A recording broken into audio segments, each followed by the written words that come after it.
Hello. Hello. Hi there. This is Talia from Annie's team. How are you? Fine, thanks. I'm Gonzalo. It's a pleasure to have you here. Thanks. Yeah, it's good to meet. I think she should be jumping on soon. Let me just shoot her a text. I'll be right back. I will be here.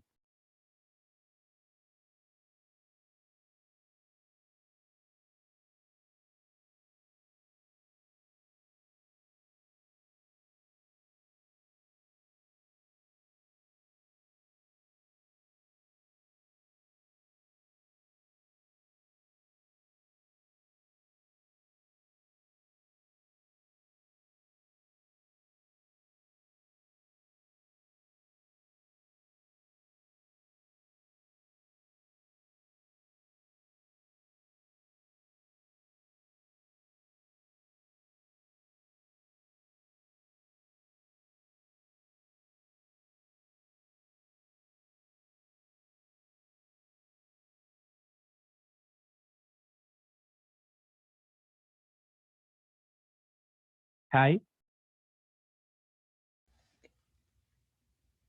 Hello. Hello, Annie. My name is Gonzalo. How are you? I'm good. How are you doing? I'm fine, and it's a pleasure to speak with you again. I think that the last time we spoke was about 2 or 3 years ago with the mass education record. Oh, okay. Oh, hello. Hi. It's nice to see you. Yes, you too. These Zooms are better than nothing. I think that the Zooms is also a great tool to see the people and to ask how are they. How are you? I'm doing pretty good. I'm doing pretty good. Um, there's a lot. I'm excited to put out a record. And then the second I put it out, I'll be excited to start working on another one. It's like the job of a musician. The doesn't stop any in any time because you have to promote your record and to do shows and then to compose and then they have the inspiration to make some new music. It's any chance of getting a rest to you and to your crew? Oh, I mean, I've had a big rest this year. I mean, don't worry. I've gotten more sleep this year than I'll probably need in a lifetime. I'm totally fine. It, it's just, I think being a musician, you just have to switch gears a lot. Like if you're in the writing gear, you're just like in it and you're very porous and you're pulling things in and things are kind of coming to you. You're dreaming in music because you're writing so often. And then you usually have to just like shift gears into being in performer mode. And that's like being an athlete and like training for it and kind of being ready to do a song and dance at a moment's notice. And it's just I've been in, you know, kind of writer mode, I guess, for a little while now with COVID. So I'm pretty chill, Mm-hmm. pretty relaxed. The lockdown make every one of us to be in a rest mode, but not in a rest mode like being in vacation, but in other No, kind of expectation and other kind of sorrow, I think. I think you're right. I mean, I was having this conversation with my sister where, you know, for so many people who work jobs or who are in corporate jobs or things that where they can work from home, now there's no lines. There's no like here's when the day starts and here's when the day ends. They just now people know that they're working all the time and at all hours. So they're working more. It's like decidedly not a rest. They're working more. So anyway. And also, I think that many people that has a regular job, they got like the free time to do some inspiration and to do music or painting, and right now there is no time for that. No, it's such a bizarre. I mean, I have a feeling that once we're through this, none of us will ever want to speak of it again. You know what I mean? Like Yeah. we'll just have this collective amnesia and just, you know, like zombies emerging. it's like the Spanish flus. There is no literature of the Spanish flu or movies about the Spanish flu. Like the people that were in that era want to forget that time and that sorrow and that emptiness from being near to the people. And I think that for a musician, for an artist, it's quite difficult not to express what is happening around them with these kind of feelings. Yes, it is. But I wanted to, the way that I spent the pandemic for a large part was in this studio dreaming about other worlds and trying to make another world. Because let's be honest, the one we were living in was either really tumultuous, really stressful, or really boring. Like there was no in between. It was like really boring or really stressful. So I just spent my time trying to make another world completely. And I made a conscious decision not to really write about the pandemic per se, or write about, being locked in a room or anything like that, because I was just like, this isn't an inspired place. I don't have anything to say about this place that would be of any value. I think, like, I really just think we got to, when there is light at the end of the tunnel, just make other worlds. So you produce and made that is home, but it's also other kind of feeling of other kind of sorrowness or troubles that you have in your life. Yeah, of course. I mean, it's every album is really incredibly, near and dear to my heart and personal. And I wrote stories about flawed people doing their best to get by, of which I am one, and I could kind of write about them because I've been the characters for the most part on the album. I've been there emotionally. I've been, in Last Night's Clothes on the Morning Train. I've been the drunk girl at the holiday party who's revealing herself by the things she tries to hide. So there it is. It was like there is some kind of cathartic feeling that I could adapt in this record. Do you make this record as a cathartic tool to you? Well, I think catharsis is a good word for it. I mean, I just like, life is strange and hard. I like to just take any experience and be able to transform it into something that either makes a little bit of sense to me, or is at least like, okay, suffering wasn't for nothing, because I was able to transform it into something that means something to me and maybe means something to other people. What was the main difficulty to make this record, besides the lockdown, of course? You know what? This record was oddly easy to make. It was really fun. And I'll say that I'm so lucky I get to be a musician. It's all I ever wanted to be, and it's the best thing in the world. But not every record is an easy record.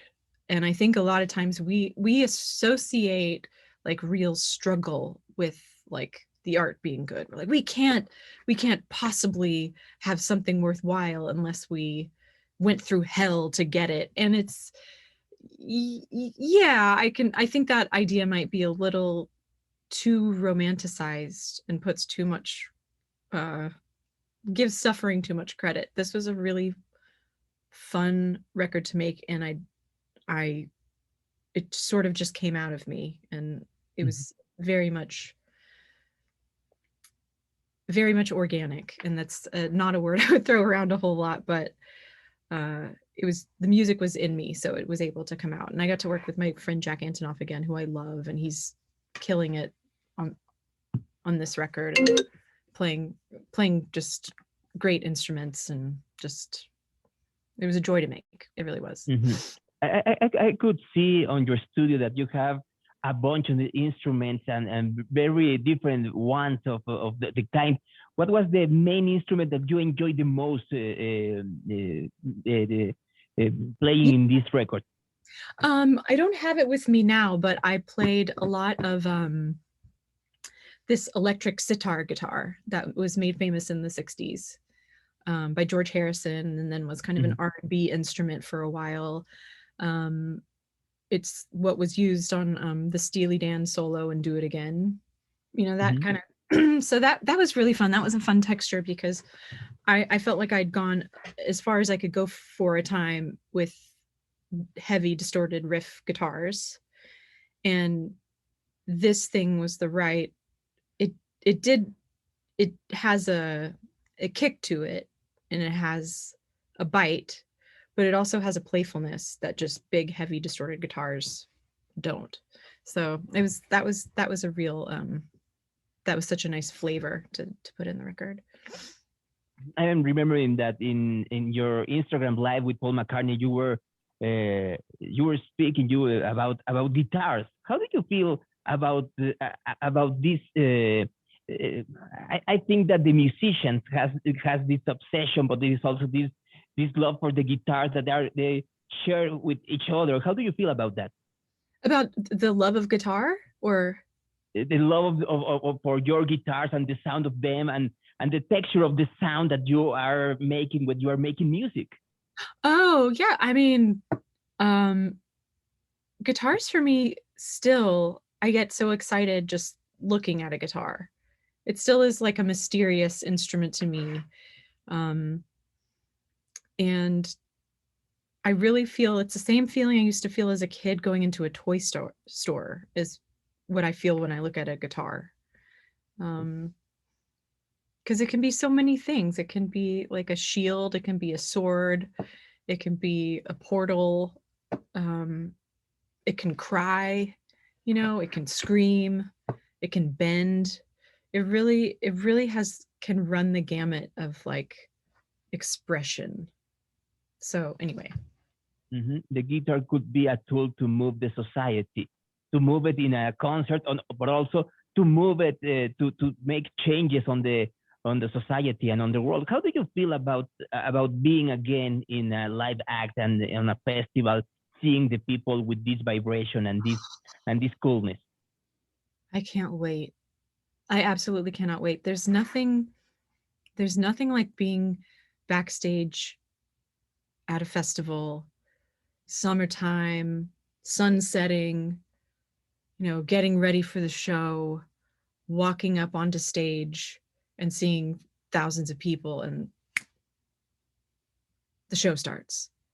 And then for an hour or an hour and a half, you and thousands of people just get to like dream the same dream. And it's the best thing in the world. There's not an analog for it in regular life. There's really not. I mean, you could try to chase it with drugs, but you would end up dead. I mean, it's like the best thing in the world, and it's transcendent. It's actually transcendent. And I miss it so much. I miss it so much. Yeah. I think that for the musicians, it was really a tough time not being with the audience, because it's like a drug. The adrenaline and all these kind of the feelings that you and man and the people get back to you, it's like a drug. And if you don't have it in such huge amounts, it's like you are going to an anxiety and depressed feeling, I think. Yeah. Yeah. I mean, I definitely, I relate to that. I mean, when you're used to having some kind of like access to that kind of energy, whether it's like crazy or sexy or wild, but just live, and then it's gone, you don't know where to put your energy. I mean, you're kind of impotent in a way, you know, but hopefully it'll come back soon-ish. Are you dreaming for the next show? How do you are dreaming will be the stage and all the sounds and the lights? How you are planning this new live act? Well, I mean, it would just be like real people playing music really well.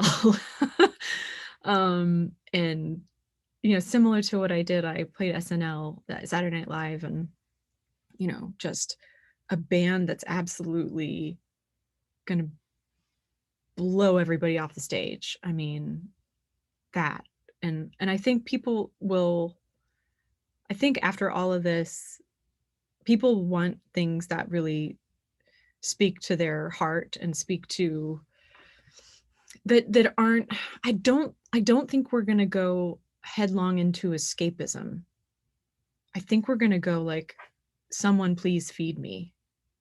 That's how I feel, at least. I'm like, Mhm. someone please, I want to go to a punk rock show in a basement and get, and sweat with a bunch of people and get kicked in the shins. Like that. I want that kind of visceral feeling of like, just a bunch of people screaming at the top of their lungs and sweating and writhing around in the same space. Like that's what I want. And I don't think we're going to go, full out into like high concept video installation, madness. I think we're just going to be like, oh, we're so glad to be together again. Let's just play. So you are dreaming to be raw, to be in a raw environment. Yeah.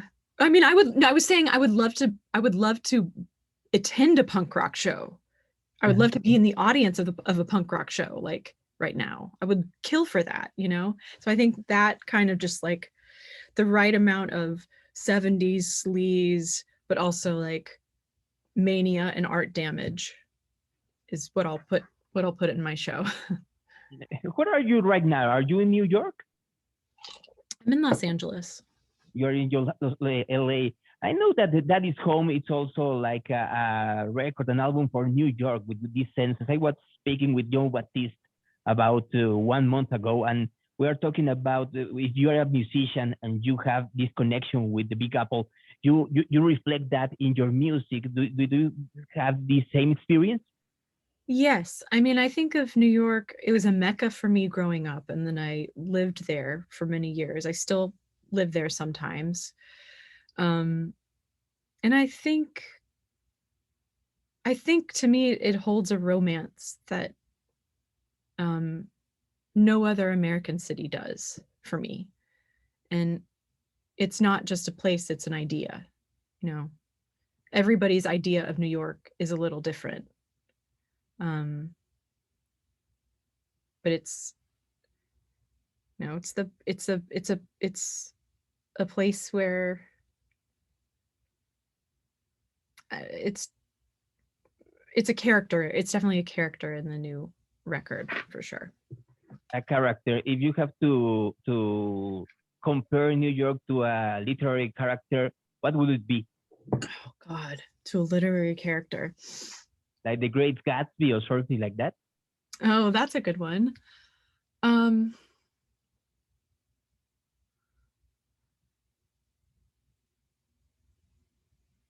Oh God. I mean, God, Jim Carroll and the Basketball Diaries. I don't know. My time is running out, so I have the two more questions. The first of it is what kind of advice you could give to new generations that are starting to do music, and with this lockdown and with these restrictions are giving up? How they can go on with their dream? I'd say that we really need you. Like we really need the next generation. We need those artists to be uniquely themselves, and because only they have